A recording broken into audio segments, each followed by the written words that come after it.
Amém? Judas 3 diz assim: amados, embora estivesse muito ansioso por lhes escrever acerca da salvação que compartilhamos, senti que era necessário escrever-lhes insistindo que batalhassem pela fé de uma vez por todas confiada aos santos. Vou ler de novo. Amados, embora estivesse muito ansioso por lhes escrever acerca da salvação que compartilhamos, senti que era necessário escrever-lhes insistindo que batalhassem pela fé de uma vez por todas confiada aos santos. Você sabe que esse Judas é irmão de Jesus.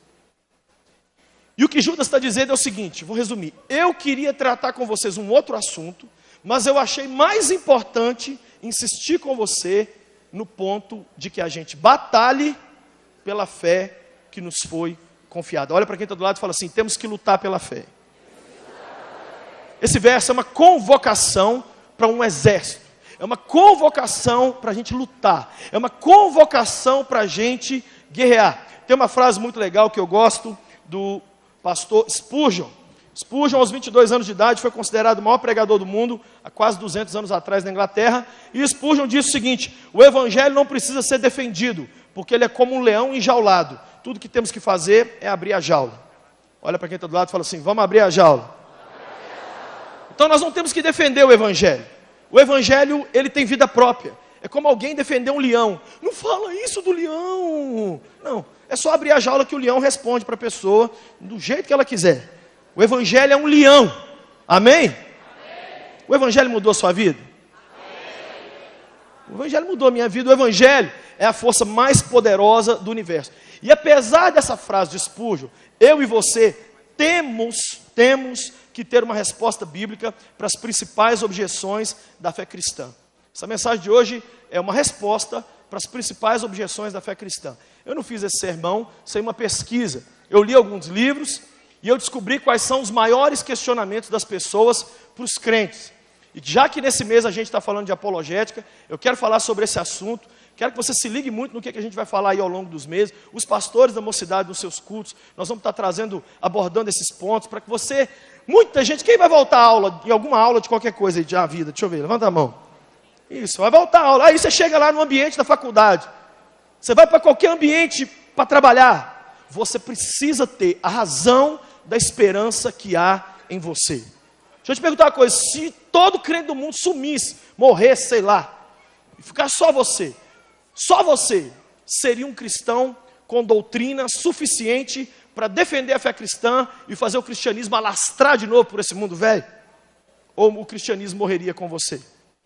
Nós temos que ter a doutrina na ponta da língua. Para dois grupos. Primeiro, para os que têm dúvida. Não é errado ter dúvida. Belo Horizonte está todo aqui dentro da igreja hoje?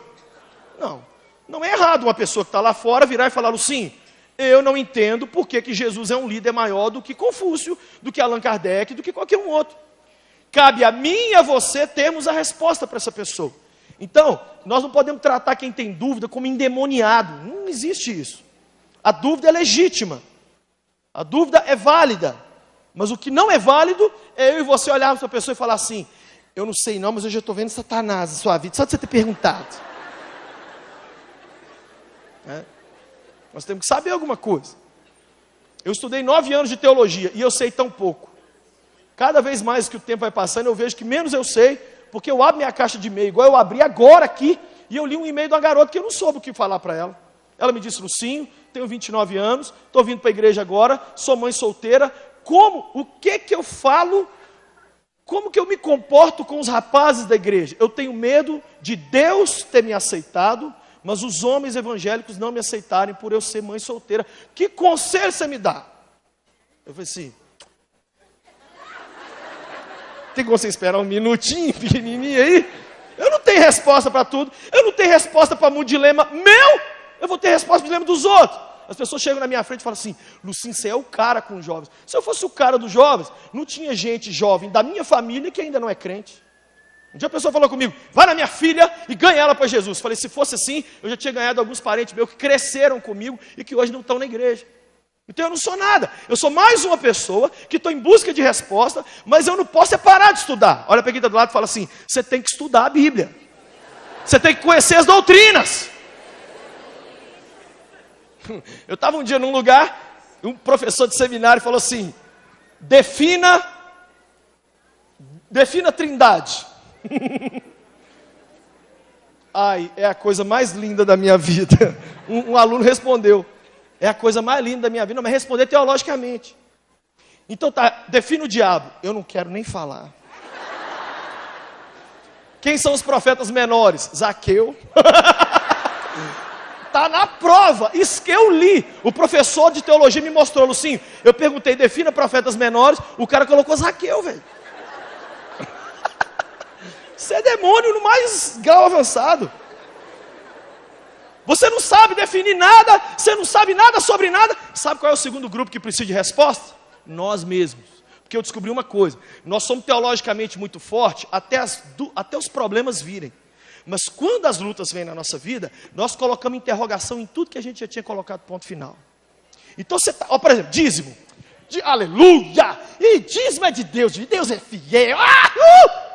Aí você fica sem dinheiro, vai internado, pega uma doença grave, morre um parente seu carro bate, você fica preso nas ferragens, sei lá que desgrama ruim acontece. Aí você começa, será? Pô, eu estou dizimando há tanto tempo, essa doutrina eu tenho que rever. Você vem para a igreja, puxa vida, eu tenho que manter santo, santo, santo, santo. Você fica, aleluia, Deus é bom. O tempo vai passando, você vai vendo todo mundo casando. Todo mundo casando, até as daminhas dos casamentos estão casando. Aí você fala, eu tenho que rever isso. Eu acho que às vezes, se eu estou amando uma pessoa, e se eu já tenho um certo grau de compromisso com ela, não tem problema eu ir para a cama com ela. Eu já ouvi isso tanto, gente, de gente evangélica sincera. Mas é porque quando você está bem, e está tudo bem, sua vida é cheia de ponto final. Mas quando as coisas apertam, você pega as suas doutrinas e joga para o alto e revê tudo. Você revê, à luz das suas experiências, é que você vai viver as suas doutrinas.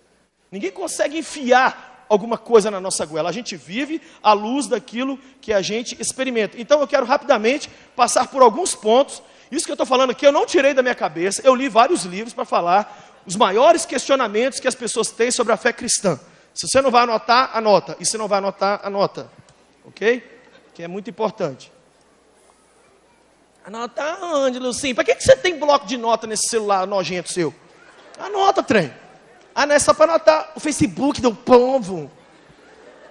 Por isso que sua cara já está virando Primeiro questionamento. A Bíblia foi escrita por homens e não por Deus. O que você diz para essa pessoa? Então põe ela à prova. Tem hora, gente, que o legal não é ficar discutindo. Eu estava aqui na Avenida Amazonas, com o Espírito Santo, e eu estava pregando para um cara com a Bíblia aberta, e o cara falou, a Bíblia é papel, papel aceita tudo, me mostra Deus fora da Bíblia. Falei, agora? Demais. Fechei a Bíblia, e falei, vamos fazer uma oração, você ora por mim, eu oro por você. Quem ficar de pé no final, serve o Deus verdadeiro. Sabe em que o cara cria? Em ET. De verdade, ele cria que o mundo é colonizado por extraterrestre, um cara entendido, cara. O cara, ele trabalha num alto cargo aqui na UFMG, o cara não é bobão não. Porque hoje em dia, quanto mais estudado, mais acredita em ET, em duende, eu tô de cara, velho. Entendeu? Eu tô assim, impressionado, como que... Eu não quero nem falar não. Resultados, vamos orar? Vamos orar. Quem vai orar primeiro? Ele falou, você ora. Aí estava eu e um amigo, o amigo fez a oração. Senhor Jesus, acabou a oração. O cara caiu no chão. Ficou rosnando lá. Quando levantou, ai, o que foi que aconteceu? Tinha uma banca de jornal perto, a gente pediu o dono da banca um copo d'água, deu para ele. Falou, o Zé T estava bravo demais aí. Resultado, ele veio para a igreja. Põe a Bíblia à prova. Deus não tem dificuldade da gente colocar à prova aquilo que Ele está falando para a gente. Por que é o livro mais lido e mais vendido do mundo? Você já leu a relação? Entra no Google hoje, no Wikipedia, qualquer coisa, escreve assim, o livro mais vendido do mundo. Para o segundo lugar é o Alcorão. Terceiro lugar é o livro vermelho de Mao Tse Tung. Vai lendo, lê lá a relação. A Bíblia, ela ganha assim, bilhões de cópias à frente. Por quê? Deus fez questão que o manual de sobrevivência para o homem fosse o mais difundido, para ninguém um dia chegar diante dele com a desculpa, eu não sabia. Por que milhões tiveram a vida transformada através desse livro? Olha, posso te falar uma coisa? Para você ser um bom apologeta, a melhor coisa que você faz não é dar resposta, não, é devolver pergunta com pergunta. Jesus direto fazia isso nos evangelhos. Os caras viravam para Jesus e falavam assim: com que autoridade faz essas coisas? Ele falava assim: e eu vos pergunto, o batismo de João era do céu ou era do capeta? Jesus respondia com pergunta. Os caras ficavam todos enrolados. Então alguém vira e fala assim: a Bíblia é papel, papel aceita tudo, eu posso pegar um papel higiênico e escrever o que quiser. Aí você vira e fala assim: então me explica, tantas pessoas que falam que a vida delas foi transformada, largaram drogas, iam se matar, por quê? Você devolve a pergunta para ela. Ela não tem erros, mas ela é o divino no humano e ela funciona. O melhor presente que você pode dar para alguém é uma Bíblia. Abre as palavras da Bíblia e começa a dar ela para as pessoas. Para você ser um profeta, você não tem que chupar cana. Você tem que falar os versículos para as pessoas. Abençoar a vida delas com um verso. Os maiores retweets e os maiores curtidas que eu tenho no meu Instagram, Facebook e Twitter, é quando eu ponho versículo. Porque as pessoas estão cansadas da palavra do Lucinho. A palavra do Lucinho produz porcaria nenhuma. Mas uma palavra, um versículo, quer ver? Graças damos ao Senhor nosso Deus, que todos os dias leva as nossas cargas. Isso está no Salmo. Você vira para uma pessoa e fala assim: a Bíblia promete que Deus leva as suas cargas. Isso levanta o cara. Amém? Você tem que conhecer sua Bíblia. Você conhece a Bíblia? Você ama a Bíblia? Você sabe defender a Bíblia? Você sabia que um menino judeu, aos 13 anos de idade, tem que saber a Torá toda de cor? Os 5 primeiros livros da Bíblia? Sabia que o muçulmano tem que decorar o Alcorão? E a gente tem um relacionamento tão supérfluo com a Bíblia. Eu estou no projeto pessoal de decorar o Novo Testamento. Decorar todo! E hoje eu estou quase lá. Mas o projeto é assim: você vai virar para mim e falar assim, 2 Timóteo 2. Eu posso não saber dizer tudo, mas eu vou te falar o assunto do capítulo e citar pelo menos uns 5 versos que estão lá. Apocalipse 3, só pecar. Gente, coisa mais normal que eu faço é chegar nas igrejas, quando eu prego sobre esse assunto, falar assim: gente, abre a Bíblia aí rapidamente, nós vamos ler Apocalipse 23. Não tem Apocalipse 23. Não tem. Tipo assim, o livro tirou você do quinto dos infernos, mandou você para o céu, e você não sabe nem onde termina. Olha para quem está do lado e fala assim: termina na sua cara, minha mão na sua cara. Você está sabendo a Bíblia? Pergunta para quem está do lado: você conhece a Bíblia? Você sabe defender esse livro? Napoleão Bonaparte não era bom da cabeça. Eu fui lá no túmulo dele agora na França. Napoleão Bonaparte um dia teve um momento de lucidez e ele disse assim: ou a Bíblia te separa do pecado, ou o pecado te separa da Bíblia. A gente pode medir a periodicidade dos nossos pecados pelo tanto que a gente se aproxima do livro santo. Você crê na Bíblia? Você crê na Bíblia? Segundo questionamento que as pessoas fazem: Jesus não é o único profeta de Deus e por isso não é o único caminho para o céu. A prova que Jesus é o único caminho, o único profeta de Deus, tem 2 provas. Primeiro, seus milagres, e segundo, a sua ressurreição. Quem fez milagres como ele? Segundo, quem ressuscitou como ele? Quem fez isso? Você vai nos túmulos no mundo inteiro. Gente, eu fui em túmulo no mundo inteiro. Os caras estão todos lá. Os profetas estão lá, Davi está lá. Todos estão lá, Jesus não está lá. É mó estranho. Você entra no túmulo dele, está escrito em inglês assim: He's not here, he's risen. Eu briguei com um cara, dono do jardim do túmulo. Nós estamos indo daqui a 60 dias a Israel. Eu fui lá e falei com o cara: velho, todas as placas que eu vi que em Israel está escrito em hebraico, em árabe e em inglês. O único lugar que eu vi a placa escrita só em inglês foi só dentro do túmulo. Por que não está em árabe? Por que não está em judeu esse trem em árabe, em hebraico aqui? Porque eu falei: sabe o que está acontecendo? A mensagem que ele ressuscitou está sendo pregada só para o mundo ocidental. Vocês fazem favor de escrever isso aqui na língua hebraica e no árabe, que eu quero que todo mundo que entrar aqui leia esse negócio.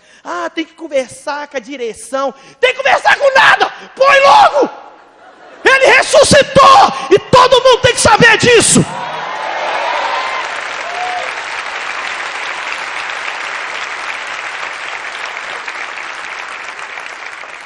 Jesus não é o único profeta, não. Compara a mudança de vida que Jesus produziu na vida dos seus reais seguidores com outras pessoas. Os reais seguidores de Jesus, a vida deles, gente, é a coisa mais louca que existe. É o resultado dele ser o maior profeta. Mas eu ainda não acredito que ele é o único profeta. Então, se você quer saber mesmo, é muito fácil. Um dia eu fui num culto, esses cultos que pastor conversa com o demônio, e eu não curto muito isso. Eu gosto de expulsar. Se ele rosnar, aí a gente grita com ele também. Mas Fui num culto, eu não ia pregar. Eu estava no culto, e o pastor lá, e caiu uma pessoa possessa. Ele falou assim: demônio, ajoelha aí. Você vai me ajudar a mostrar para esse povo que Jesus é o Senhor. Eu falei: essa eu quero ver. Eu não gosto de fazer, mas eu gosto de quem faz. Ele pegou e falou assim: sai em nome de Confúcio. O demônio fez assim: sai no nome do Chico Xavier depressa. Sai no nome do Papa. Sai no nome do pastor fulano e tal. Agora, demônio, chupa essa manga aqui. Sai no nome. Ô, gente, vocês tinham que estar lá para ver a expressão do rosto do cara. O bicho regalou o olho. Sai no nome de Jesus. Uou! Deu o grito mais da roça que você imaginar. Embolou no chão. E levantou. Oncotô. Há poder no nome de Jesus. E Ele é o único autorizado a salvar homens.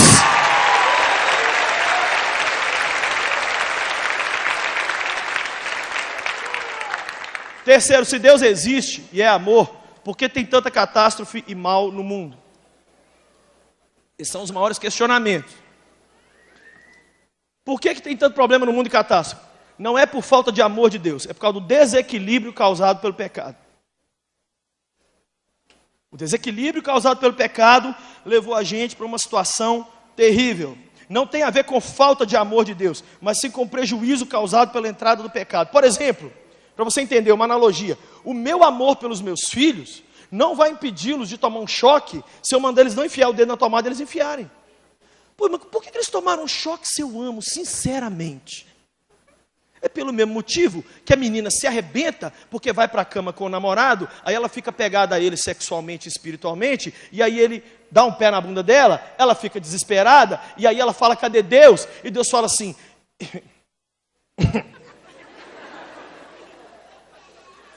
eu te amo. Igual eu te amava antes de eu sair para a cama com ele. Mas você resolveu fazer o que eu não quero. Aí você se arrebentou. E agora a culpa é minha. Gente, com a entrada do pecado no mundo, o desequilíbrio e o caos entrou. Por exemplo, chuva forte. Vem chuva forte em cima da casa do ímpio e da casa do salvo. Sim ou não? Eu não entendo, tem gente que quer que Deus faça chover forte só na casa de quem não ama a Deus. Você já imaginou se só não cristão ficasse desempregado? Essa igreja estava entupida de gente, mas não por amor a Deus, e sim por uma negociação com o Filho de Deus.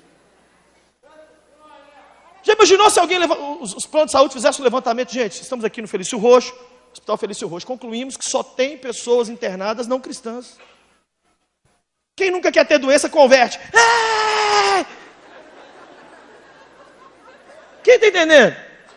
Sabe o que é a coisa mais linda do mundo? A mais linda do mundo é você, como cristão, receber muitas vezes aquilo que o não cristão merece, mas continuar agindo como cristão.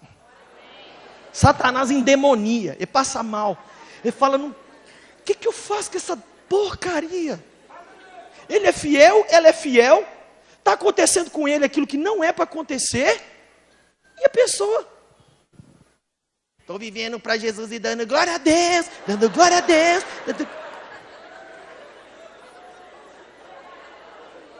Como que o mundo vai ver Deus em nós, se de vez em quando não acontecer alguma coisa ruim? Quarto questionamento muito parecido é o seguinte: se Deus é justo, por que tem gente má sendo abençoada e curtindo muito, e tem gente boa sofrendo tanto? Primeira coisa que eu quero falar é que nem sempre é assim. Tem muito ímpio sofrendo demais, e tem muito justo sendo abençoado demais. Vamos pôr pingo no i aqui. Porque senão fica parecendo que todo mundo está pecando, está curtindo. Não, a maioria dos que estão pecando estão ferrados. Ficou claro isso? Agora, tem gente cuspindo na cara de Deus sendo abençoada? Sim ou não? Sim, tem gente que o cara afronta a Deus e parece que está tudo bem na vida dele. E tem gente também vivendo para Deus assim, com tudo que tem e é, e a vida do cara não anda. Tem isso também ou não tem? Por que isso acontece? Não avalie ninguém só por um momento na vida. Nós cometemos esse erro de olhar para a pessoa e pegar o dia, hoje é 4 de agosto? 3 de agosto, fala assim, aí Senhor, 3 de agosto, minha vida aqui, essa miséria, e essa pessoa miserável que te xinga, não vai na igreja, um prostituto, um beberrão, um safado, a vida dele, eu queria a vida dele. Calma. Quando você entra, eu fui ontem no cinema com meus filhos, fui assistir um filme, cheguei lá, o filme 2 horas, você não pode parar 1h30 e ir embora. Aí ó, tô indo embora na hora que o herói estava preso. Isso é uma injustiça que fizeram com o Wolverine. Temos que orar. Vamos orar pelo Wolverine. Espera o final da porcaria do filme. Você quer ver o que diz a Bíblia lá em Malaquias? E então vereis outra vez a diferença entre o justo e o ímpio, entre o que serve a Deus e o que não serve a Deus. Espera, que a batata de muito neguinho está assando e a bênção de muito crente está chegando.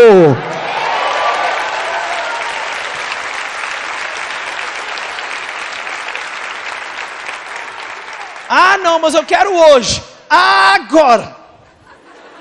Eu e as minhas irmãs, a Lucília e a Betânia, a Lucília está aqui em algum lugar do passado, a gente tinha essa mania com meu pai e com a minha mãe. Quando ela falava assim, ô mãe, que hora nós vamos no shopping? É amanhã de tarde. A gente falava assim, eu quero hoje, agora. Menino chato. É uma redundância, né? Menino chato. Então, muitas vezes a gente está assim, Senhor, mas eu quero ver agora. Deus fala assim, calma filho, eu tenho um tempo para as coisas acontecerem. E no tempo de Deus, gente, as coisas chegam boas demais. Outro dia eu estava olhando para um pé de manga, a fim de pôr uma manga, e não tinha nenhuma manga. E Deus falou comigo, meu filho, até os maiores prazeres do mundo tem hora certa para chegar. Porque uma vez, quando eu era menino, uns 11 anos, eu fui na casa de um amigo meu e eu comi manga verde com queijo frito. Nós pegamos manga verde, cortamos, jogamos no negócio, e a mãe do menino fatiou queijo frito, jogou, e nós comemos. O meu amigo foi internado, ficou 4 dias no hospital. Eu não morri porque eu fiz mal pro queijo.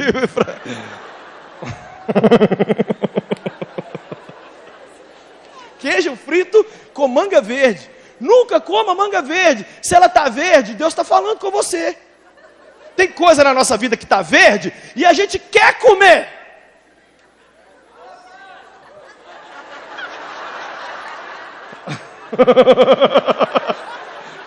Senhor, por que eu não estou ministrando no altar da Lagoinha ainda, Senhor?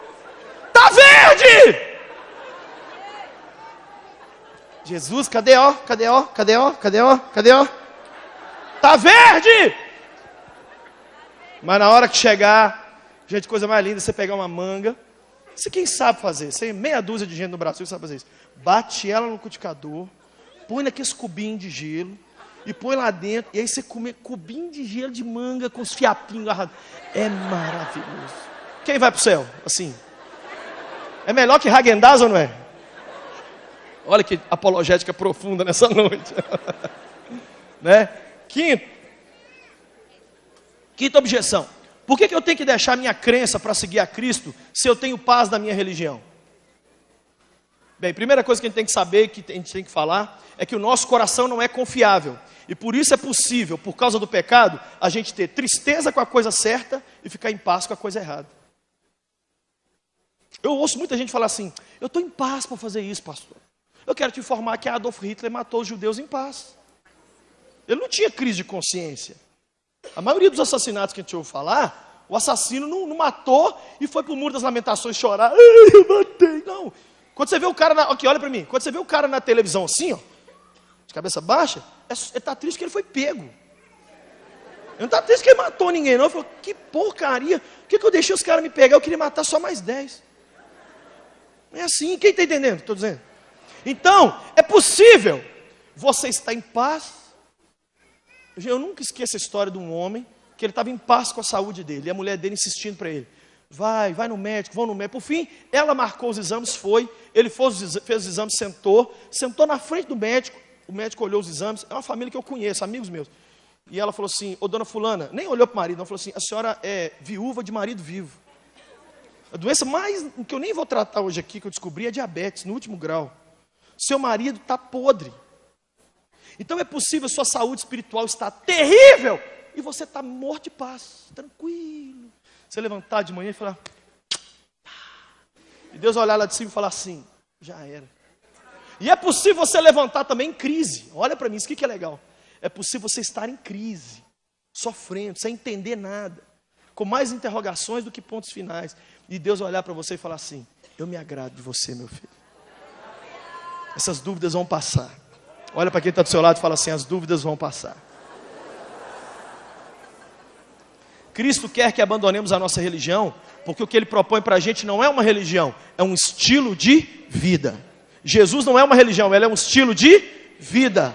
Você pode conversar com uma pessoa sobre a religião dela sem ofender a religião dela. Já contei isso aqui para vocês, quantas vezes eu cheguei em casa de pessoas que tinham, por exemplo, adoração para imagem de escultura. Eu não vou pegar uma imagem de outra pessoa e quebrar. Isso é um desrespeito. Eu não vou xingar uma outra religião. Agora, ideias, você não pode matar alguém. Nós temos que tratar o câncer em alguém. Aí adianta você virar e falar assim, eu vou matar o câncer em você, mas junto eu vou matar você. Se para matar o câncer a gente tiver que matar o canceroso, esse tratamento valeu? Não.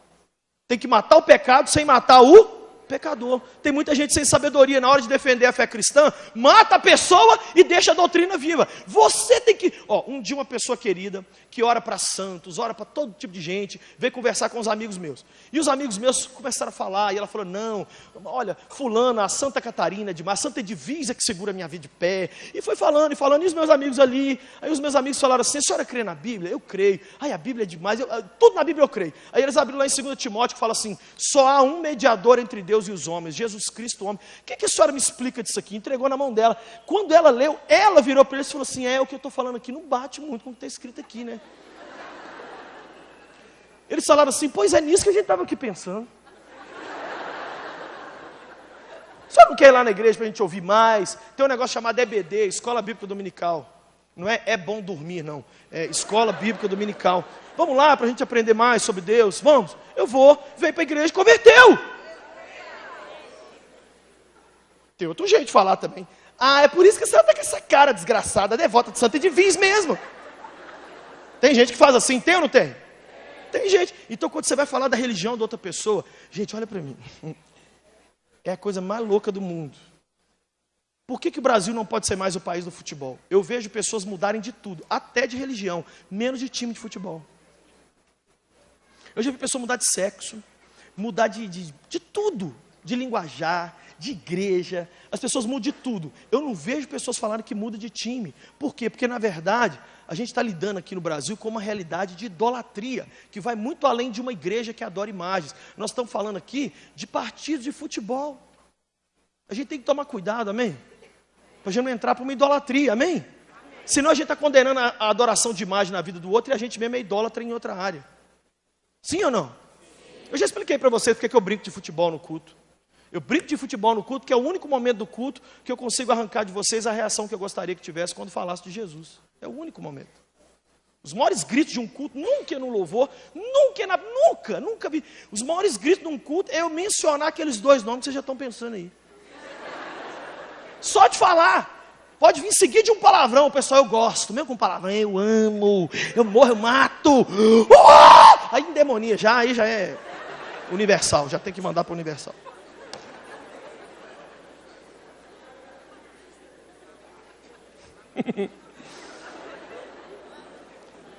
Sexta coisa,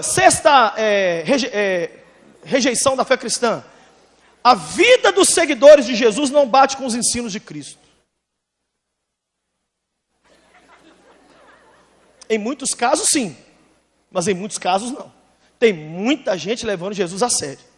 Sim ou não? Sim. Só que quem não leva Jesus a sério, queima o filme de 50 mil que está levando Jesus a sério. Um que prostitui, um que mata, um que rouba, um que compra e não paga. Gente, acho que o maior mau testemunho que um cristão pode dar é comprar e não pagar. Deixa eu te fazer um negocinho. Você não vira dinheiro porque você não é Silvio Santos. Ou melhor, Silvio Santos também não tem dinheiro. Você não tem como, você não é dono da casa do tesouro, da moeda. Mas, se você como cristão estiver devendo, principalmente se estiver devendo um não cristão, você pode mandar essa pessoa para o inferno por causa dessa dívida. Então o que eu te aconselho a fazer? Procura a pessoa, fala com ela que eu sou cristão, Jesus me ensinou a dever às pessoas uma coisa só, o amor. Mas eu estou sem dinheiro para te pagar agora, eu não vou evitar você. eu vou te pagar, me perdoa, foi um desequilíbrio pessoal, mas é um momento, eu já estou vendendo um dos meus filhos e eu vou te pagar. Não, o pessoal está devendo, está em paz, está indo para restaurante, está com TV a cabo, está indo para o exterior, está comprando camisa do jacaré, está trocando iPhone. Isso chama falta de caráter. Aí, os não cristãos estão certos. Porque eles não veem Jesus em Jesus, eles veem Jesus em você. Quem entendeu isso? Então, o pessoal muitas vezes critica. Eu já vi pessoal falar mal do médico. Não vai no médico não, que aquele médico não... Um dia a pessoa falou para mim, não vai no fulano, que fulano não presta. Como não presta? Uma consulta com ele é daqui a 100 dias, o mundo inteiro idolatra o cara, ele não vale nada, o médico fulano e tal não vale nada. Aí eu fiquei sabendo, sabe o que a pessoa fez? Ela foi no médico, pegou a receita e não tomou o remédio. Ela queria que o médico curasse por Hadug. Aí ela saiu falando mal do médico. Então, tem muita gente que está assim também. Fulano, a vida de fulano. Peraí, às vezes o fulano não é seguidor de Jesus, coisa nenhuma. Quem está entendendo? Eu vejo gente aí dizendo que segue Jesus. Um dia desse eu vi um cara na televisão falar, eu sou de Jesus. Eu falei, então eu quero ser budista agora. Como é que eu faço para ser budista? Depressa. Estou largando o cristianismo. Você é cristão? O que você for, eu sou o contrário. Tem gente que passa na vida da gente só para a gente aprender o que fazer o contrário. Tem gente que você olha para a vida dela e fala assim, você podia me falar tudo que você crê sobre tudo? Posso. Aí você anota tudo, pega e faz tudo o contrário. Que é gente que não é séria. A pessoa, ela tem um cristianismo da cabeça dela mesma. Então, a vida de muitos seguidores de Jesus não bate com os ensinos de Cristo. Eu e você temos que mudar essa história, amém? Amém? As pessoas têm que olhar para mim e para você e dizer assim, eu estou entregando minha vida a Jesus, porque quando eu olhei para você, no seu rosto, eu vi o rosto dele. Suas atitudes refletem as atitudes dele. E eu conheci Cristo em você. Eu não esqueço a história de uma pessoa que ele chegou para fazer uma visita, um cristão, e de repente uma jovem lá dentro da casa veio correndo, uma adolescente de 12 anos, e aquelas portas de vidro. Quando aquela menina viu quem estava por trás do vidro, ela começou a gritar, voltou para dentro da casa gritando, falou, mãe, corre aqui na porta, porque Jesus está aqui na porta. Já imaginou você ser confundido com ele? David Livingstone era missionário inglês na África. Ele amou tanto a Deus, que quando ele morreu, ele pediu para o coração dele ser enterrado na África, e o corpo dele na abadia de Westminster, que eu tive lá agora em Londres. Aí depois dele, tantos jovens foram inspirados a ser missionários. Quando os missionários chegaram naquela aldeia onde David Livingstone morreu, eles começaram a falar de Jesus. Sabe o que o povo da África falou? Falou assim, não, a gente conhece Jesus, ele morou aqui com a gente um tempo. Não, velho, você está de zoeira, Jesus morreu tem 2000 anos. Não, morreu não. Ele morava ali, naquela oca ali, ó. Inclusive ele enterrou o coração dele aqui junto com a gente. Louco demais, né? Amém? Vamos viver Jesus? Sétimo motivo de rejeição. Deus não existe. A ciência não prova que Deus existe, mas Deus prova que a ciência existe. A Bíblia não é um livro científico, mas quando ela fala de ciência, ela é exata. Mais exata do que você possa imaginar. Deus é como o vento, você não vê, mas você vê os seus resultados. Nunca ninguém viu o vento, mas você vê a poeira, as folhas mexendo, mas Deus é a maior realidade do universo. 97% das pessoas no mundo são teístas, acreditam em alguma forma de Deus, e 3%, 2,9% são ateus. Um amigo meu entrou num ônibus, e entrou um amigo dele de infância, eles não se viam há muito tempo, um falou com o outro, fulano, aqui é ônibus 6 horas da tarde. Quem conhece o ônibus 6 horas da tarde? Até o trocador está de pé. Aí, ele pegou e falou, pastor fulano, que coisa, hein, cara, a gente cresceu junto, falando alto, e o busão todo mundo ouvindo, sentindo o cheiro de CC e ouvindo. Nós crescemos juntos, velho, coisa louca, e agora nós estamos aqui, que absurdo. Velho, eu virei o que eu virei, você virou pastor. Eu queria aproveitar que está todo mundo aqui no ônibus em silêncio ouvindo essa conversa e te fazer uma pergunta. Prova para mim que Deus existe. Meu amigo dentro do ônibus. Ele orou. Gente, aprende a fazer oração de 2 segundos. Jesus, o trem fritou, me ajuda. Não é assim. Ele abriu a boca e falou assim, deixa eu te falar uma coisa, fulano. No mundo, 97% das pessoas acreditam em alguma forma de Deus e 3% não. Aqui dentro desse ônibus, provavelmente, você é o único ateu. Então, é a minoria que tem que provar para a maioria que a gente está errado. Explica para todo mundo aqui por que a gente está todo errado.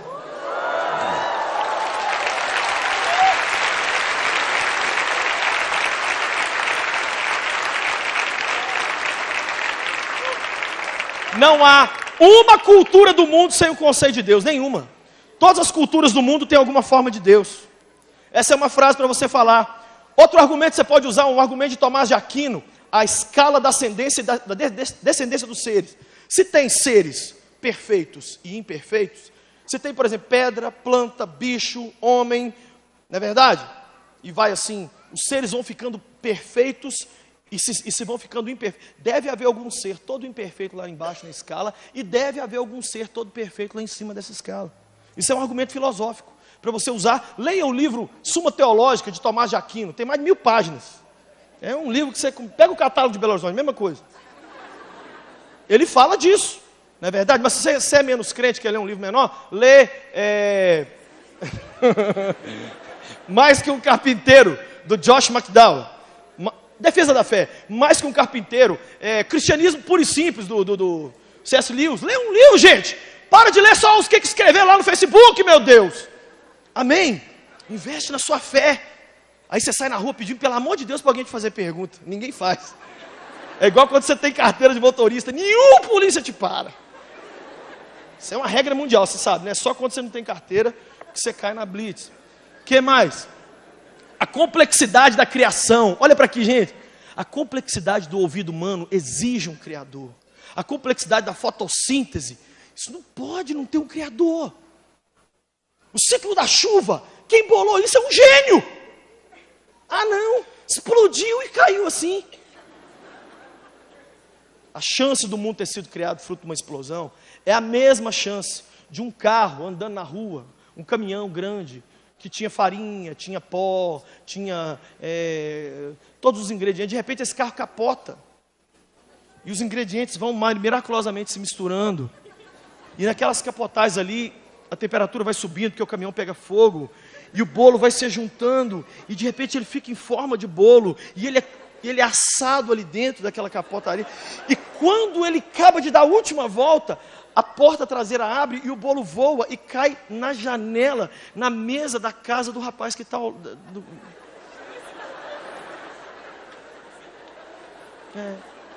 É a mesma possibilidade do macaco sentar diante de um teclado de computador e digitar o ROAS, o maior dicionário do mundo. É a mesma possibilidade mesma. Isso é uma agressão ao intelecto da pessoa. Mas eu posso te falar, os maiores cientistas do mundo agora estão se tornando criacionistas, porque a evidência de um arquiteto por trás disso tudo aqui é muito grande. Viu? Muito grande. E a coisa mais legal é o Pedro Borel, né? O Pedro Borel evangelizando. Nós vamos trazer o Pedro aqui, tem problema de cabeça totalmente.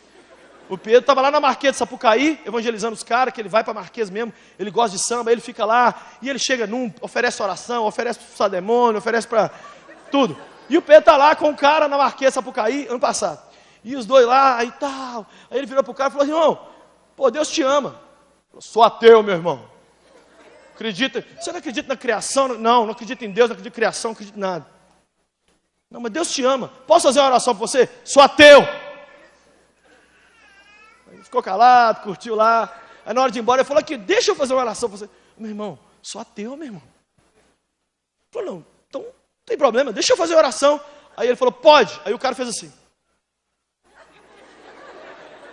Aí o Pedro fechou o olho e falou, Deus, vai lá na casa dele agora, mata a mãe dele, mata o pai dele, mata os filhos dele, destrói a casa dele, joga... Que é isso, meu irmão, que é isso? Falou, fica tranquilo, não vai acontecer nada, Deus não existe, vamos continuar. Deus, põe um câncer nele, destrói a alma dele.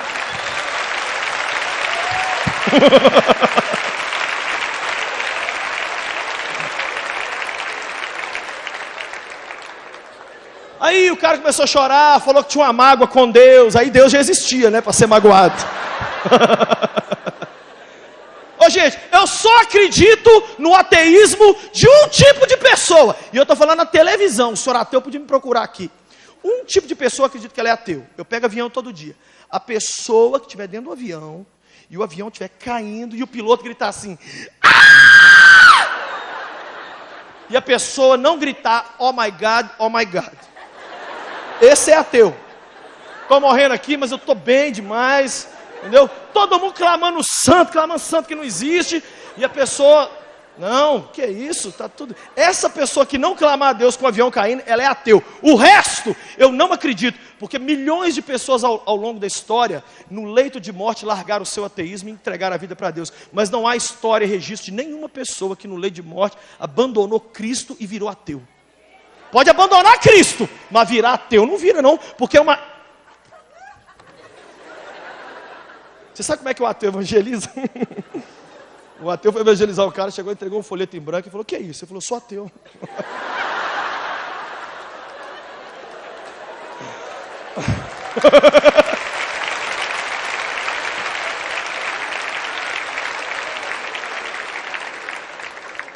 Outra coisa aqui, a criação é um mito.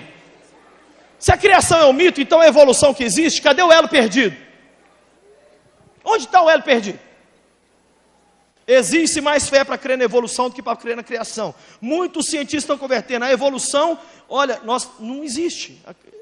O argumento criacionista hoje ele está crescendo demais. Oitava objeção, a ressurreição de Jesus e os outros milagres não podem ser provados cientificamente. É verdade, mas também não pode ser negado. Deixa eu te fazer uma pergunta. Por que os 12 apóstolos... está provado na história do mundo que ninguém morre por uma coisa que ele não acredita ser a verdade. Para você entregar a sua vida, o nosso querido Tiradentes está aqui até hoje ali em pé, ali na Afonso Pena ali. O Tiradentes morreu e foi esquartejado por quê? Ele cria no ideal republicano. E pelo que ele cria, ele estava tão certo do que ele cria, que ele deu a vida dele tranquilamente. Foi ou não foi? Os 12 apóstolos morreram. Agora eu te pergunto, os judeus dizem que na manhã do terceiro dia, os apóstolos foram lá e fizeram o quê? Roubaram o corpo. Você acha que por exemplo, Barnabé, os apóstolos, Bartolomeu, sabe como é que Bartolomeu morreu, velho? Ele foi crucificado no Egito, tiraram a pele dele toda, e ele continuou gritando e cantando. Sabe como é que mataram o cara? Para acabar com a boca dele, pegaram um machado e decapitaram ele na cruz. Crucificaram, arrancaram a pele e tiveram que arrancar a cabeça, que o bicho não parava de cantar e de gritar. Aí eu te pergunto, um cara desse entregaria a vida dele para morrer por um negócio que ele tinha certeza que era uma farsa? A morte dos 12 apóstolos prova que eles viram o Cristo ressurreto. E eu vi o Cristo ressurreto também, porque na minha vida os resultados provam que se Jesus não tivesse saído dos mortos, eu não estaria aqui hoje, você também não. A gente provavelmente estava enterrado em algum cemitério aí. Ele está vivo, vivo, vivo! E tem uma frase legal para você falar. Se Jesus não ressuscitou e é um farsante, então é o maior milagre ainda ele ter se tornado quem ele se tornou, sendo um farsante.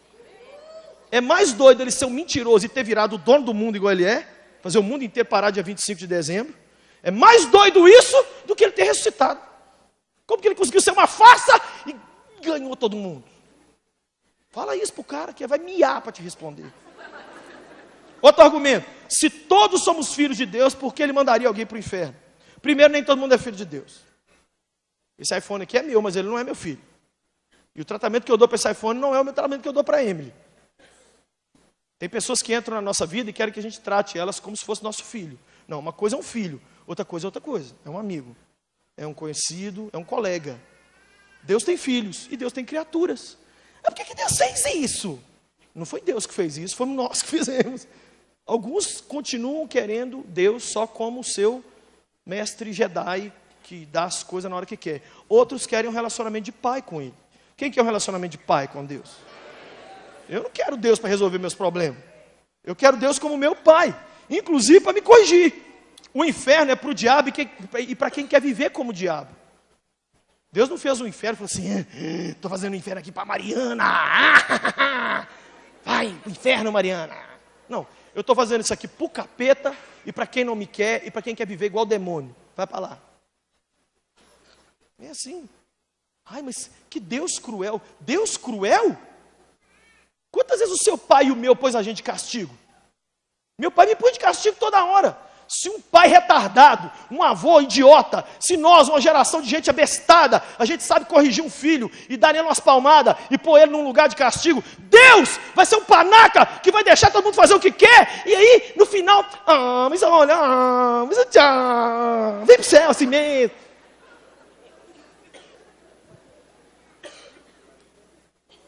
Vai pro inferno quem quer. Deus não manda ninguém, a pessoa vai com as próprias pernas. Eu fui visitar um filho de pastor na cadeia. Eu perguntei para ele, seu pai queria que você viesse para a cadeia? Ele falou, não, eu vim com as minhas pernas. Quem vai para a cadeia é quem quer ir para a cadeia. O cara levanta e fala assim, eu estou precisando de ir para a cadeia, vou fazer um assalto ali. Aí ele vai para a cadeia. Aí o delegado é que é mau. Aí você sabe o que o bandido muitas vezes faz? Jura o delegado e o policial que prendeu ele de morte. Então agora a culpa é do polícia, que fez o trabalho dele. Hã?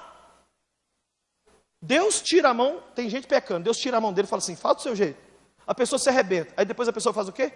Cadê o senhor em tudo isto, pai? Cadê eu? Estou tentando entrar, você não deixa? Olha o que eu vou te falar aqui, preste atenção. Tem duas coisas na vida que querem nos destruir, os problemas e os pecados. O problema é todo mal do lado de fora, o pecado é todo mal do lado de dentro. E os dois têm um objetivo só, nos parar. Quem sabe, todo mundo aqui está numa dessas duas categorias dessa noite. Ou você tem problema, mas você está bem com relação à santidade. Ou você não tem problema do lado de fora, mas está vacilando no pecado. Tanto o problema quanto o pecado quer nos parar. Eu descobri que o objetivo dos problemas e dos pecados é me parar. Só que eu quero te dar um conselho, não pare. Não pare. Eu me lembro de uma vez na minha vida que eu estava vacilando muito, pecando muito. E eu virei para Deus e falei, Deus, eu vou virar o maior hipócrita do mundo. Porque todo dia eu posso pecar. Mas o Senhor vai me ver jejuar, e orar, e ler minha Bíblia, assim, 2 minutos depois do pecado. Mas eu vou. Não vai me parar. Esse meu pecado não vai me fazer parar de orar. Eu vou para a igreja, arrebenta. Eu vai só o pó da rabiola, mas eu vou para a igreja. Eu vou continuar pregando, arrebentado, mas eu vou. Porque eu descobri que o objetivo dos problemas não é me dar problema, é me parar. O gosto de Satanás não é encher a nossa vida de luta, é falar assim, eu parei ela do ministério dela, porque eu levantei essa fofoca com o nome dela dentro da igreja. Aí você para, não pare, não pare! Não pare. Se você pecar, pede perdão e vem. Jesus, eu pequei, sou um desgraçado, mas eu sou um desgraçado agarrado no Senhor. E eu sou hipócrita também, hein? Porque eu sou não existe um cara igual eu. Olha, eu acabei de pecar, mas eu estou aqui. Jesus, eu estou aqui. Fala comigo, Jesus. Eu estou aqui. Fala de novo, Jesus. Eu estou aqui. Não me deixa parar. Não para, não sei porque que eu falei isso aqui, não tem nada disso aqui. Onde é que arrumou isso aqui, Jesus? Não sei. Está acabando aqui, ó, mais 2 só. Outra objeção. Por que eu tenho que ir para uma igreja se a história mostra tantas atrocidades cometidas pela igreja? Primeiro, porque é a única coisa que Jesus deixou na terra e é indestrutível. Cheguei lá na França, eu estou vendo lá um monte de coisa com o nome de Voltaire. Voltaire, um grande... Você não sabe quem é Voltaire, você vai estudar lá quem é. Voltaire, Museu Voltaire, Avenida Voltaire. Voltaire para lá, volta para cá e volta para lá. Aí eu fui no lugar onde ele morreu. Eu queria ir no lugar onde ele nasceu. Porque quando Voltaire nasceu, ele se tornou o homem que ele se tornou, ele fez uma declaração. Gente, ele disse bem assim, a igreja e a Bíblia vão acabar em 100 anos. Em 100 anos, ele estava no auge do iluminismo, em 100 anos, para você achar uma Bíblia, você vai ter que ir num museu. Exatamente no dia que completou 100 anos que ele falou essa frase, exatamente no dia que completou 100 anos, certinho, não um dia a mais nem a menos, a casa onde nasceu Voltaire na França foi transformada num centro de distribuição de Bíblias em Paris. E virou ponto de pregação. E os pastores pregando, gente, lutar contra a igreja é a maior burrice que uma pessoa pode fazer. Falar mal de igreja, olha para mim. Tem como você gostar do meu rosto e detestar meu corpo? Lucinho, quando você chega perto de mim, a vontade que eu tenho é de matar seu corpo. Mas o seu rosto eu gosto. Tem gente fazendo assim com Jesus. Jesus, eu gosto do Senhor que é a cabeça. Mas a igreja, eu tenho tantas reticências. Sabe o que Jesus fala? A frase mais comum no mundo hoje é: Jesus sim, igreja não. Você sabe o que é Jesus sim, igreja não? É Jesus não. Porque se você virar para mim e falar assim: eu amo o Lucinho, mas eu detesto a Patrícia, então com todo respeito, você vai para o inferno. Mas vai com força. Eu gosto do Lucinho, mas eu não gosto da M do Davi. Então vamos cair no soco aqui nós dois agora. Tem gente com coragem, cheio de crítica para fazer a igreja e aos líderes. Ô, velho.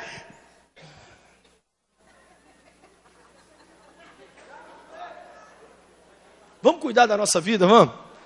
A igreja é imperfeita mesmo. Se aqui fosse perfeito, não chamava igreja, chamava Nova Jerusalém.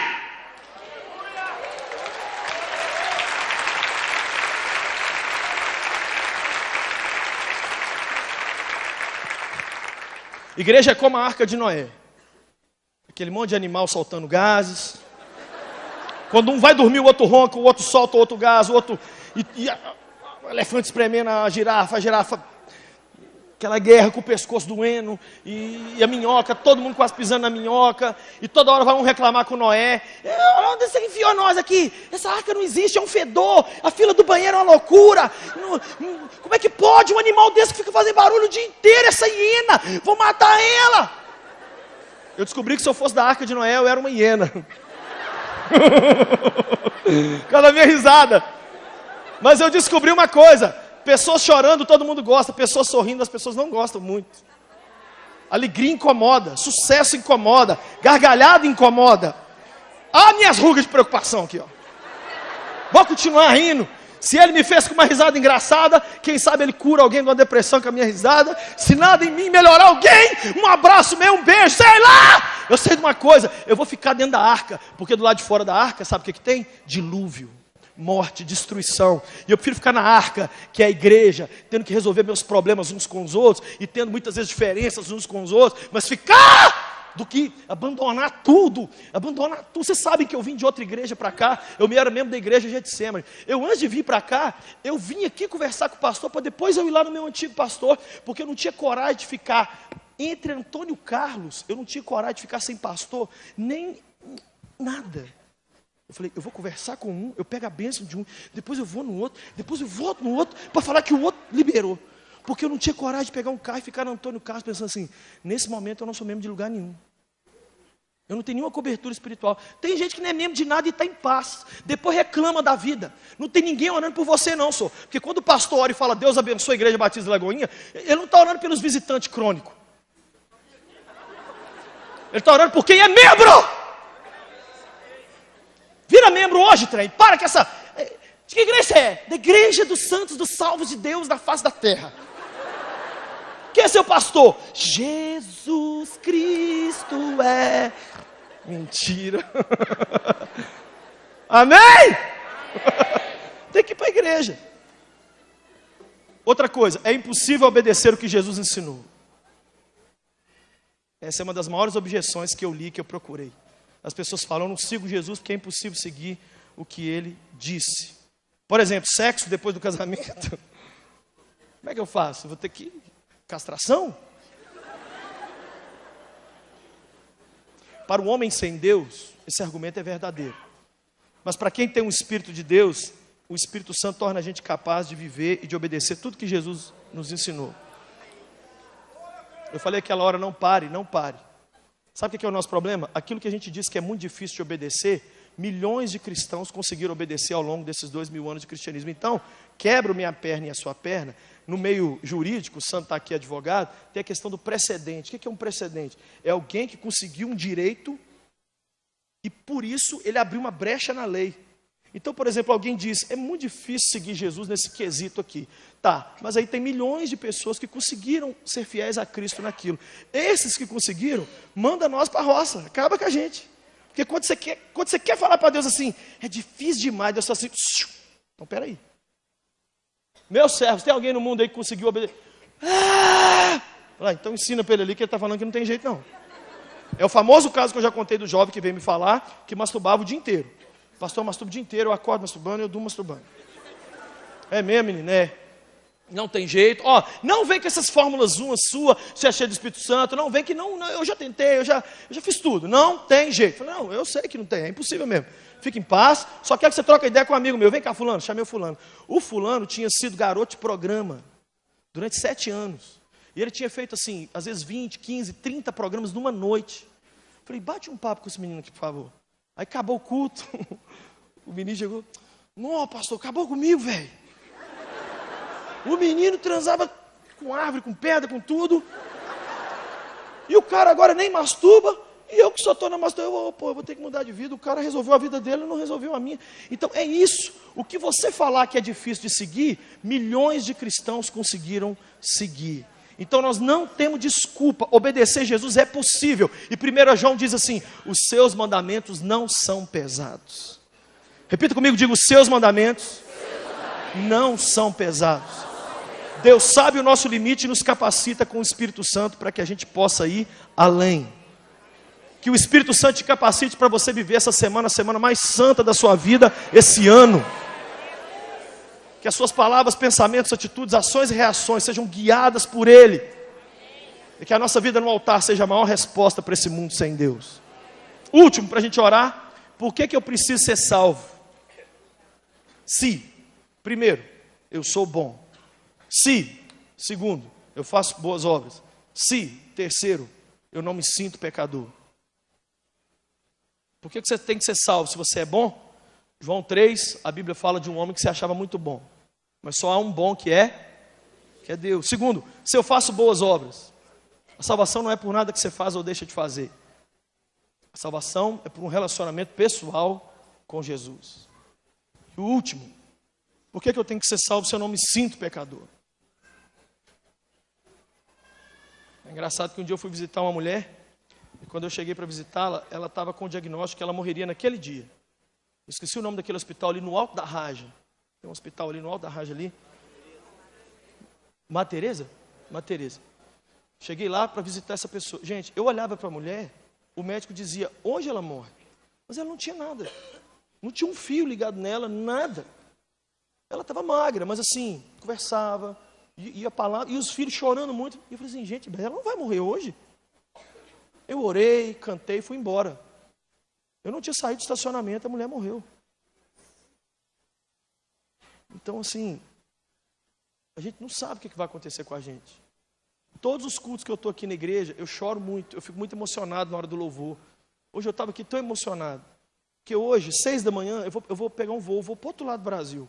Aí toda vez que eu consigo voltar vivo, que eu chego aqui dentro, e eu olho essas bandeiras, toda vez que eu volto, de verdade, pode me reparar, eu sou muito chorão, eu fico escondendo, mas eu lembro do último verso do Salmo 23. O último verso do Salmo diz assim, e eu voltarei à casa do meu Deus enquanto eu viver. Enquanto eu viver, eu vou ser fiel a Jesus. Seja fiel a Jesus, seja. Estuda as doutrinas, aprenda. Mas seja você o livro aberto que vai responder para esse mundo sem Deus os seus maiores questionamentos. Faça de você mesmo a maior leitura que as pessoas podem fazer. Que elas te encontrem e que elas digam assim, eu quero ter minha vida mudada. Outro dia eu preguei num lugar uma mensagem bem simples. E eu falei assim, quem está cansado de viver sem Jesus? Vem cá. Um homem grandão levantou assim. Eu não ofendi ninguém, eu não briguei. Eu falei de Jesus, falei que Jesus alivia a gente. Ele veio na frente. Aí todo mundo gritou. Nossa, esse homem devia ser pecador demais. Aí quando acabou o culto, o pessoal veio falar comigo, é o Sérgio Reis. Ele chegou lá no fundo, sabe o que ele fez? Ele ia para um show naquela cidade, e antes do show, convidaram ele para ir para o culto. Eu preguei. Ele saiu do culto, ele foi para o show, diante da multidão, 5.000 pessoas, ele tirou o chapéu. Tinha uns santinhos das padroeiras que ele carregava, que geralmente boiadeiro assim leva dentro do chapéu os santos protetores dele. Ninguém falou nada, isso que fica encabulado. Ele tirou no show, rasgou e falou assim, ô gente, agora eu não preciso mais disso aqui não. O meu santo protetor é Jesus de Nazaré.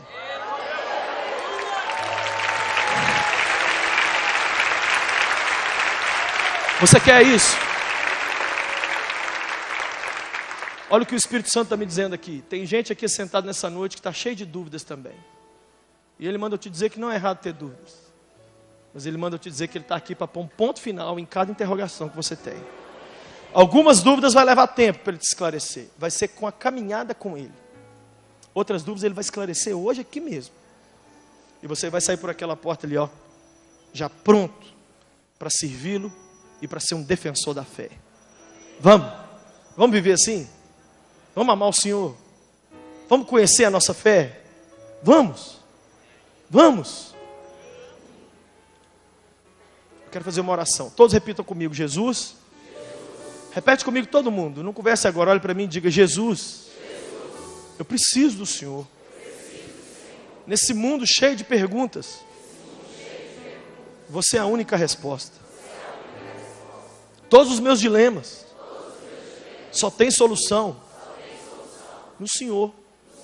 Em Ti, a minha busca termina.